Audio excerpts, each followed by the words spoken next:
Hai guys, kembali lagi bersama kami di podcast Langkah Sukses. Nah, jadi pada hari ini kami akan membahas topik yang sangat penting, yaitu pentingnya pendidikan untuk masa depan.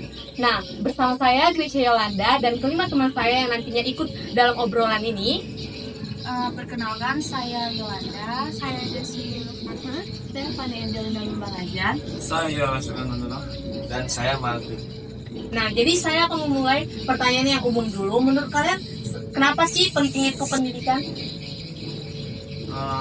Bagi saya pendidikan itu sebagai investasi yang jangka panjang dan itu sebagai jaminan sosial kehidupan kita selanjutnya.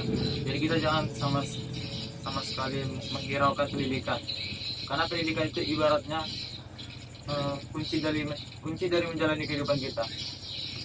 Nah, benar banget nih. Jadi pendidikan juga akan ngasih kita kesempatan untuk lebih bisa mengasah skill atau dalam bisa berpikir kritis untuk supaya kita dapat ke universitas yang berikutnya, dan juga dapat membuat kita bisa merasakan proses susah senangnya. Ya, karena di pendidikan banyak hal yang akan kita dapat dan informasi yang kita dapat tuh banyak banget. Contohnya seperti kita diajarkan untuk disiplin, bekerja sama, membangun sebuah kelompok, dan menyelesaikannya bareng-bareng. Jadi pendidikan memang sangat penting. Aku setuju banget sih, apalagi di masa yang sekarang ini persaingan itu semakin ketat ya dalam dunia pekerjaan. Nah, ditambah lagi pendidikan tuh menurut aku tuh ibaratnya tuh kayak jembatan atau pondasi ya. Karena menurut aku juga setuju banget sama pendapat teman-teman sekalian, apalagi di masa sekarang ini untuk masuk ke dunia pekerjaan tuh semakin susah ya, dan semakin ketat juga. Nah, menurut aku sendiri, pendidikan tuh juga sebagai jembatan atau fondasi kita menuju cita-cita yang ingin kita capai. Ya, saya setuju banget dengan pendapat teman-teman lainnya. Nah, aku juga pengen tahu dong sedikit tentang tantangan-tantangan yang kalian hadapi selama di SMA dari kelas 10, 11, sampai kelas 12. Kalau aku sendiri, tantangannya tuh lebih ke manajemen waktu. Kadang tugas dan kegiatan sekolah udah numpuk banget, apalagi di luar sekolah, kegiatan sekolah. Contohnya tuh kalau setiap malam itu kegiatan saya lebih ke gereja dalam hal pelayanan. Tapi kali ini saya mau belajar dalam membagi waktu supaya semuanya berjalan dengan baik. Wah, ternyata kita sama yang Fanny. Aku juga kena kayak tuh di manajemen waktu. Apalagi kita share-share nih, pulang sekolah kan nggak tentu kita rebahan terus ya. Pasti kita ada membantu orang tua di rumah seperti nyuci piring, sapu rumah, dan lain-lainnya. Nah, apalagi ditambah dengan malam hari masih ada tugas yang menumpuk dan PR-PR sekolah yang belum dikerjakan. Kalau aku sih di situ ya, susah manajemen waktu dengan baik. Benar sih, aku juga di tantangan tersulit dari kelas 10 sampai kelas 12 sih memang waktu. Karena sekolah udah lama gitu kan, dari pagi sampai sore, terus dari pulangnya belum tentu santai, masih ada kegiatan lain. Memang benar-benar tantangan tersulit itu di waktu. Nah, jadi kalau aku tantangannya itu adalah lebih ke sulit untuk mendapatkan nilai, karena dari aku kecil aku tipikal orang yang kalau misalnya aku nggak bisa naikin nilai. Kalau misalnya grafik teman-teman yang lain kan nilainya itu naik terus. Kalau aku grafiknya kayak naik turun gitu. Jadi bagi aku susah sih. Dari kelas 10 itu juga sempat membuat aku stres. Tapi setelah sekian aku paham lagi, aku telah lagi, dari aku dengar pernah Najwa Shihab berkata bahwa nilai itu bukan segalanya. Nilai itu hanyalah sebuah angka doang, tapi yang paling penting itu adalah proses kita, gimana kita melawan rasa malas, karena orang pintar itu bakal kalah sama orang yang rajin. Benar sekali. Tantangan saya dalam menempuh pendidikan saya di bangku kursi SMA itu, rasa semangat belajar saya itu masih minim sekali. Tidak berubah dari dulu. Sejak saya SD, SMP, saya masih memiliki nilai semangat belajar yang rendah. Dikarenakan kalau saya ingin belajar itu harus ada tuntunan dari guru atau ada kesalahan dari saya. Contohnya itu diberi tugas dari sekolah untuk dituntaskan di rumah. Jadi saya masih mencoba bagaimana cara mengubah pola pikir saya supaya saya menjadi lebih semangat belajar dalam hal konteks di luar tugas, dan saya memang betul-betul niat dan melakukannya setiap hari. Nah, teman-teman semua ini kan udah kelas 12 nih, ya sebentar lagi bakal lulus sekolah. Jadi, kedepannya kalian itu ingin lanjut kemana sih? Mau lanjut kuliah atau mau lanjut kerja? Kalau aku sih rencananya ingin lanjut kuliah ya, karena kan aku kan masih kurang relasi dan kurangnya relasi juga. Jadi aku kalau masuk ke dunia kerja kan pastinya kalau masa SMA tidak ingin masuk ke karena ingin membangun dan meningkatkan skill, begitu juga dengan relasi pertemanan.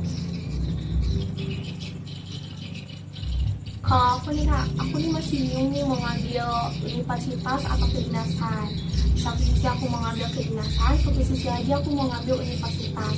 Nah, seperti kita tahu kalau kita ngambil kedinasan itu kan di saat kita sudah lulus dalam menempuh pendidikan itu kita sudah langsung diangkat menjadi anggota tetap untuk pemerintah. Nah, sementara satu sisi lagi, cita-cita aku dari kecil tuh ingin menjadi psikolog kak. Jadi aku masih bimbang dalam saat ini untuk mengambil kedinasan atau universitas. Jadi saya setelah lulus dari SMA saya memutuskan untuk melanjutkan perkuliahan saya. Diakibatkan saya masih menyadari saya ini murid siswa SMA. Murid siswa SMA itu masih no skill bisa dibilang, karena hanya mengandalkan skill akademik dan non akademik itu hanya tipis-tipis saja. Jadi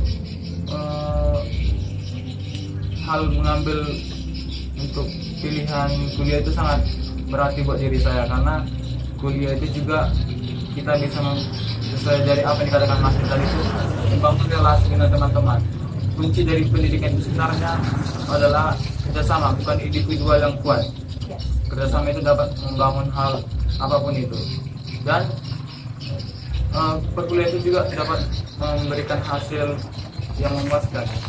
Dikarenakan kita kan pasti senang bisa mendapatkan gelar gitu kan di nama kita di saat dewasa gitu. Kalau saya sendiri lanjut kuliah ngambil sekolah teologi, tapi di sini saya masih bimbang karena bagi saya menjadi seorang pemimpin itu tidak hal yang mudah, apalagi di gereja. Tapi karena ini termasuk juga tuntutan dari orang tua supaya sebagai menjadi seorang penerus nanti, saya juga harus berusaha. Dan usaha yang sudah saya lakukan yaitu sudah ngambil banyak kegiatan di dalam gereja dan sudah banyak juga belajar dari orang tua. Nah, tadi saya udah mendengar semua cita-cita teman-teman semua itu hebat-hebat banget. Tapi aku ini berbeda dengan dari kalian semua. Aku sebenarnya ingin mengikuti kuliah seperti yang kalian impikan tadi, seorang menjadi seorang guru dan juga menjadi sastrawan. Dan saya ingin kemarin mengambil di Universitas Pajajaran, universitas terkenal lah pertama itu. Nah, tapi semenjak kelas 12 ini saya lebih memilih program Ausbildung. Jadi itu adalah program yang saya nantikan sekarang. Jadi apa sih sebenarnya itu Ausbildung? Nah, jadi Ausbildung itu mungkin belum familiar bagi kalangan kita masyarakat, apalagi kita di kota-kota yang sangat minim informasi ya, cukup terpencil gitu. Jadi Ausbildung itu adalah sebuah program yang dimana dia tuh menerapkan sistem pembelajaran 70% kerja, 30% teori. Nah, Ausbildung ini setara dengan D3. Itu dilakukan selama 3 tahun. Nah, setelah kita udah mengikuti Ausbildung selama 3 tahun, tahun keempatnya kita akan menjadi karyawan tetap yang ada di negara Jerman, karena negara tersebut yang mengadakan Ausbildung ini. Jadi biasanya jurusan apa aja sih yang ada di Ausbildung? Sebenarnya banyak, ada geofisika, ada teknik, perawat, perhotelan, koki, lain semacam. Jadi hal apa nih yang udah kamu lakukan untuk mencapai cita-cita kamu? Hal yang aku udah lakuin yaitu pertama mencari agen. Karena sebenarnya bisa sih mandiri, tapi karena aku masih buta tentang negara Jerman dan orang dan keluarga aku juga nggak ada di situ, jadi aku lebih mencari agen yang dimana memberangkatkan siswa itu benar-benar real 100% langsung ke perusahaannya sana gitu. Yang kedua, aku udah menambah kosakata dari aplikasi Duolingo Gensi itu. Dan yang ketiga, aku juga udah menambah teman 2 atau 3 orang, itu udah rasa cukup banget ya dari luar negeri untuk menambah skill pembicaraan bahasa. Oke, untuk mengakhiri diskusi kita ini, coba dong share tips atau harapan kalian soal pendidikan ini.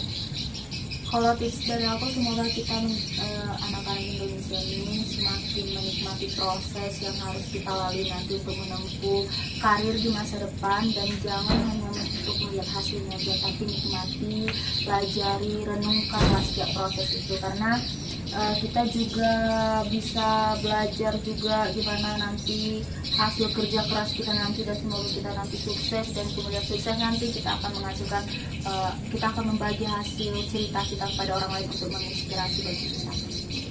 Intinya nikmati proses saya. Masih. Kalau harapan aku, semoga di pendidikan di Indonesia ini semakin maju dan aksesnya bisa merata, supaya setiap anak-anak yang ada di bangsa Indonesia ini bisa mendapatkan pendidikan yang layak. Nah sih, aku juga setuju dengan pernyataan Fani. Harapan aku untuk pendidikan di Indonesia juga harus merata ya, karena banyak di pelosok-pelosok sana anak-anak tidak mendapatkan pendidikan yang bagus dan maju. Mereka masih memakai bangunan yang roboh, memakai fasilitas masih kurang, dan juga pemerintah harus meningkatkan dan harus selalu memikirkan pendidikan di Indonesia supaya bisa bersaing dengan negara-negara lain dalam tingkat pendidikan. Saya setuju dengan omongan Navin. Saya juga melanjutkan dari omongannya tersebut. Jadi harapan saya juga kepada pendidikan bangsa dan negara kita yang masih berstatus berkembang.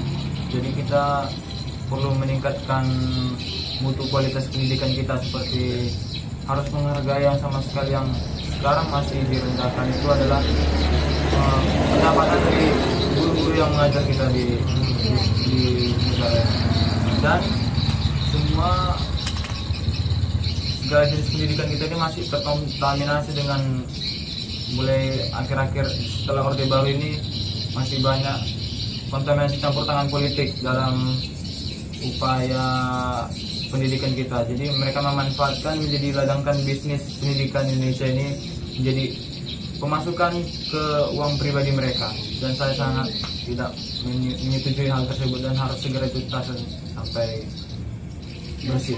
Ya, saya sependapat sih dengan pendapat teman-teman sekalian, karena di Indonesia ini masih banyak ya pola pikir masyarakatnya yang masih rendah terhadap pendidikan di Indonesia, yang masih menganggap kalau perkuliahan itu tidak penting, hanya membuang-buang uang saja. Dan saya berharap semoga di kemudian hari nanti pola pikir masyarakat Indonesia tuh bisa berubah ya, karena gimana ya, soalnya SDM di Indonesia tuh masih sangat rendah dibanding dengan negara-negara tetangga ya. Benar. Oke, terima kasih ya buat teman-teman yang udah sharing-sharing pengalaman serta pendapatnya. Semoga apa yang kita obrolin ini bisa menjadi motivasi bagi semua pendengarnya. Nah, sekarang boleh dong untuk Kak Desri ini bagi motivasinya dong untuk penonton. Sebentar aja, satu. Halo, Assalamualaikum. Halo. Ke Oke mak, bilang dekat itu Bagus Salam ya, tahu tuh. Oke mama saya gitu. Dekat rumah kawan aku yang kemarin. Sabar. Ya, ya, iya. Apa saya mau? Langsung, aku langsung tuh. Dasar panggil lagi gitu biar pesan ke hatinya. Oh.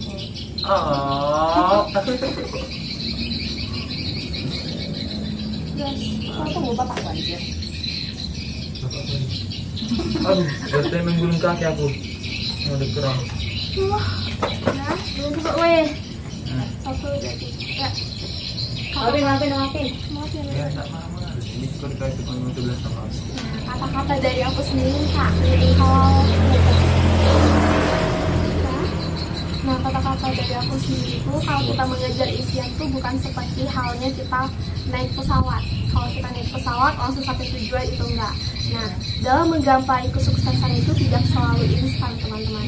Semuanya butuh proses dan usaha yang mahal. Jadi harapan saya untuk teman-teman semuanya, jangan mudah menyerah dan selalu semangat dalam mencapai cita-cita. Oke, sekian dari podcast Langkah Sukses. Semoga bermanfaat. Terima kasih banget. Dadah.